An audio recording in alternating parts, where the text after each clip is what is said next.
DMTV Info, votre chaîne d'information en temps réel.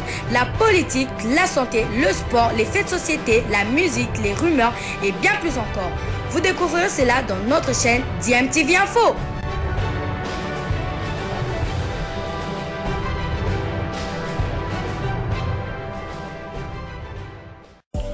Vous êtes sur DMTV, bonjour ou bonsoir, tout dépend de l'heure à laquelle vous nous suivez. Tout plaisir est pour nous de vous retrouver, mais surtout de savoir que vous êtes nombreux en train de suivre votre chaîne YouTube DMTV. DMTV qui vous propose l'actualité, vous propose également des analyses et des réflexions sur des sujets d'actualité, sur des faits sociaux, tout simplement sur des réalités que nous observons ici chez nous en République démocratique du Congo.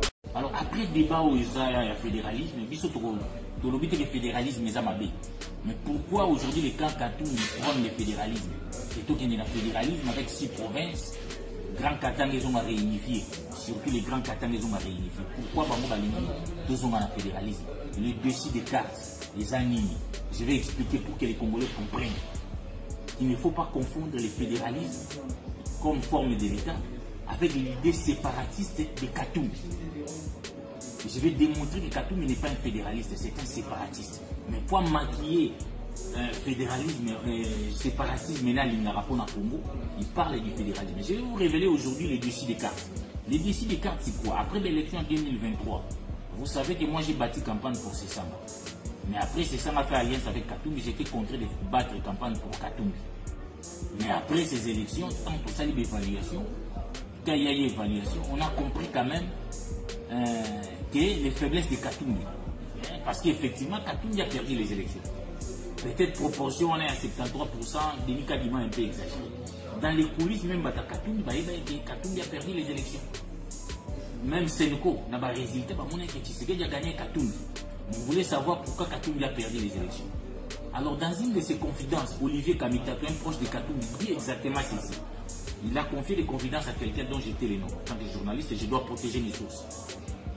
À lobby, dans ces pays, il est impossible 5 ans, 10 ans, 15 ans, même 20 ans, que les Congolais moyens, les Congolais lambda, la majorité des Congolais va voter Moutouaza Métis. Moi, je ne suis pas raciste, mais ça vient de Katoum. Moutouaza Métis, c'est-à-dire Otaka Naza Mundele, maman Naza soit Congolaise ya Moutoumouindou, soit papa Naza Moutoumouindou, maman Naza Mundele. Vice versa, Bini Métis, Bini Mundele. Même si elle a la nationalité congolaise, c'est pratiquement impossible. Dans 20 ans, 30 ans, pour na monter comme un métier, comme un président. Pour Naye, c'était une des faiblesses de Katoumbi, parce que le métier est perçu par les Congolais moyens ou à Votara comme un étranger. C'est pourquoi ce narratif Katoumbi étranger a marché. Moi, je ne prends pas de racisme. D'ailleurs, vous saviez comment j'ai combattu la loi sur la congolité. Mais je mets en évidence une réalité sociologique. Alors, par cette évidence-là, quand Katoumbi va constater vraiment que pour Katoumbi est sous-président, il n'a pas si na Congo mobile. Alors, il faut passer par les séparatismes. Et ce qu'ils appellent effectivement fédéralisme, c'est le séparatisme. Donc, Katanga est un Mobimba. Katoumbi a comme rôle président à Grand Katanga. Qui vous pèse en président? 6 provinces, vous savez, Olivier, 6 provinces. Bakongo pèse en président, les grands Kivu, les grands orientaux. Il y a au moins 6 provinces. Mais Katanga, particulièrement, ils ont la paix réunifiée. Et ils ont un Mobimba. Et Katoumbi pourra régner. C'est dans cette seule province où Katoumbi peut faire passer son idée. Que Bandi Maye a comme président à Katanga. C'est une idée purement séparatiste. Il y a un moto au temps congolais que les Congolais qui pour Namboko ils ont combattre l'idée de séparatisme. Il faut qu'ils comprennent que le fédéralisme prôné par Kamitato n'a rien à voir avec le fédéralisme prôné par Ngouza Karibon et Tshisekedi. Où il y a Bambo et le séparatisme. Et les Congolais ne devaient jamais oublier. Vous ne devez jamais oublier quand Katoumbi était gouverneur à Katanga. Alinaka doit mesure Moko Boypona Okota na Katanga faut Moutoua soit visa. Donc, pour les gens qui ont fréquenté Katoumbi, ils savent vraiment que c'est un séparatiste. Yango, tout ce qui n'a pas congolais, pas de Dewana. Rêve, il y a Katoumbi, il y a pour réaliser exploit à Tchombe. Même Tchombe est revenu au Grand Congo. Après que ça, le mouvement sécessionniste, il est revenu au Grand Congo. Alors, l'idée de Moïse Katoumbi, il y a séparatisme, on est côté na Congo, Katanga comment déjà à manifester qu'on a voulu dans la gouverner. Comment a déjà une idée pourquoi on a Katanga pose un visa. C'est que quand Katoumbi aujourd'hui, c'est le séparatisme, ce n'est pas le fédéralisme. Hein? Et j'ai dit tantôt, donc bateau, c'est vraiment un séparatiste. Il y a un autre qui mobilisé par Congolais. Va militer contre le séparatisme et il y a Congo. Parce que même quand on va donner le fédéralisme, mais on a rappelé là qu'il y a moi, fédéralisme. Ça veut dire, il faut changer la constitution. Bino Bolobi que Tshisekedi a connu pour changer la constitution. Bisognes sont tous allés dans Balabala pour combattre le changement de la constitution prôné par les Tshisekedi. Mais Bolobi pour le fédéralisme. Beaucoup ça le fédéralisme, mais ça parmi ils ont fait partie de la disposition où il y a beaucoup de simbaté, où il y a beaucoup de changer. Donc Bolingi changement de la constitution. Alors, tout le monde, tout le monde, tout le monde, ce n'était qu'un prétexte. Cette constitution a été mise en place avec l'article 220 en disant quoi? Pourquoi je dis que l'article 20 est la constitution? Nous avons des grandes questions qui nous divisent dans ce pays et qui ne permettent pas d'avoir cette stabilité dans ce Congo qui est créé depuis 1885. C'est quoi? Vous avez d'abord la première question, c'est entre les unitaristes et les fédéralistes. En 1964, parce que je vais nuancer ce qu'a dit le professeur Ngonankoy, en 1964, il était dit que le Congo va devenir fédéral au bout de 3 législatures. À partir de la 3e législature, le Congo deviendra fédéral. Mobutu a fait son coup d'État, on a arrêté les principes, on a fait un État unitaire qui a appauvri le Congo. Vous savez comment ça s'est terminé. Et donc, on a trouvé un moyen terme en disant on fait un État qui prend les avantages de l'unitarisme parce que quand même nous sommes encore fragiles, mais donne quand même une concession à ceux qui veulent le fédéralisme. Et d'ailleurs, j'ai entendu un des membres de l'Union sacrée, un des partis qui a dit peut-être la seule chose intelligente à cette étape, c'est de dire que bon, ils veulent maintenant, ouais, on veut changer la constitution, on passe au fédéralisme. Dans un pays que vous ne maîtrisez pas dans son intégrité territoriale, aujourd'hui, les revendications fédéralistes risquent de faire éclater ce pays et nous mettons en garde ceux qui aujourd'hui veulent ces changements-là, que ne contrôlant pas l'intégrité du territoire, ils vont faire le jeu de la balkanisation du pays. Finalement, que cet héritage que nous avons reçu, ce Congo de 2 345 409 km², puisse disparaître et éclater entre plusieurs États parce que plus personne ne reconnaîtra ni les institutions ni les animateurs. Ça, c'est première chose. Deuxième chose, c'est le respect des droits et libertés. Il y a eu la loi du 17 juin 1960. Elle a réglé les libertés publiques. Elle a été reprise dans la Constitution de 64.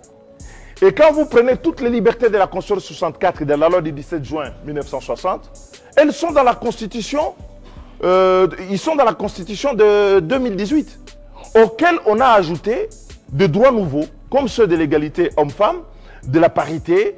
On a ajouté des droits nouveaux qui sont liés à l'environnement. On a ajouté des droits nouveaux, notamment la liberté de manifester, le pluralisme politique, le droit de l'opposition, et ainsi de suite. Pourquoi? Qu'est-ce que sont ces génies de la science vont pouvoir inventer en matière de droits et libertés plus que ce que nous avons dans notre Constitution? Fausse question. Donc cette question des libertés publiques nous a toujours divisés. Et quand vous regardez l'écriture de notre Constitution, elle tient compte de notre histoire. On a connu des gens dans ce pays qui ont écrit une Constitution, elle prévoyait le bipartisme.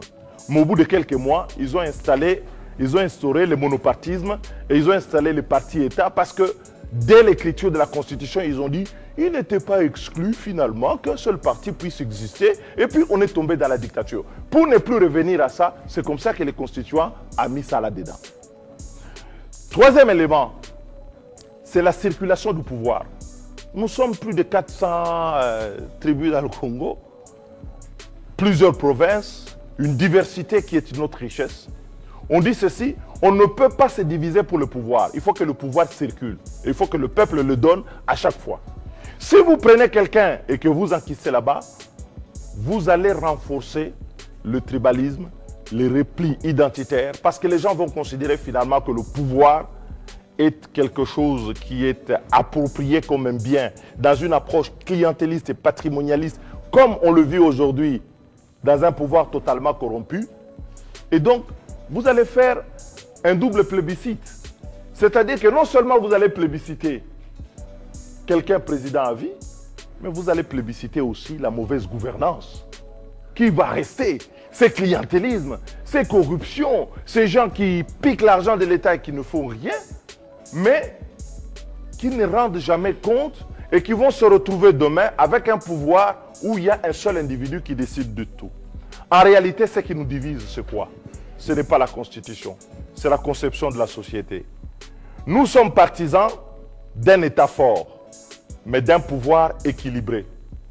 Et eux, ils sont partisans d'un État faible, mais d'un pouvoir fort. L'inconvénient d'un pouvoir fort, c'est quoi? Les pouvoirs forts, nous les avons connus, Mobutu. Moi, j'étais jeune à l'époque, mais nous, on a vécu Mobutu comme un dieu. Mobutu était Dieu, il était fort. Mais l'État congolais a été affaibli. Si aujourd'hui, nous ne savons même pas défendre des centimètres carrés de notre territoire, c'est parce que nous avons connu un homme fort, mais avec un État faible. Le sens de cette constitution, c'est de pouvoir bâtir un État fort avec un pouvoir équilibré. Ne parlez pas comme Liao en 67 pour pouvoir le regretter. Lui, il a déjà regretté, le pauvre, de grâce. Où on dit... Permettez-moi, même si on peut comprendre l'idée de faire un détournement, parce que bon, si on était déjà annonceur d'une arrivée qui n'est jamais arrivée, qui n'arrivera peut-être pas, on cherche à faire une petite diversion. C'est très malsain et très indécent de vouloir ouvrir un débat comme celui-là dans un contexte où vous n'avez jamais eu le courage de condamner ceux qui ont touché aujourd'hui à l'intégrité du territoire national. Vous voulez parler du fédéralisme d'un territoire où vous avez des agresseurs qui y sont, qui tuent tous les jours, d'exprimer une solidarité contre vos propres compatriotes qui sont des victimes quotidiennes et vouloir amener un tel débat, ça signifie simplement qu'on veut déplacer les curseurs parce que l'annonce qu'on a faite n'a pas donné les résultats. Et donc, c'est à la limite choquant d'ailleurs, parce que si nous devons refaire le parcours de l'homme qui l'est dit, du pacte de Sun City et de tout ce qu'il y a eu. Il ne faut pas oublier que nous étions dans un contexte où le président de la République avait dit qu'on devait réfléchir justement sur la Constitution. Les mêmes personnes qui veulent revenir aujourd'hui pour nous reparler de fédéralisme, mais comment vont-ils y arriver? Mais c'est tellement suspect que ça soutient l'idée de ceux qui pensent que c'est le moment de balkaniser la RDC.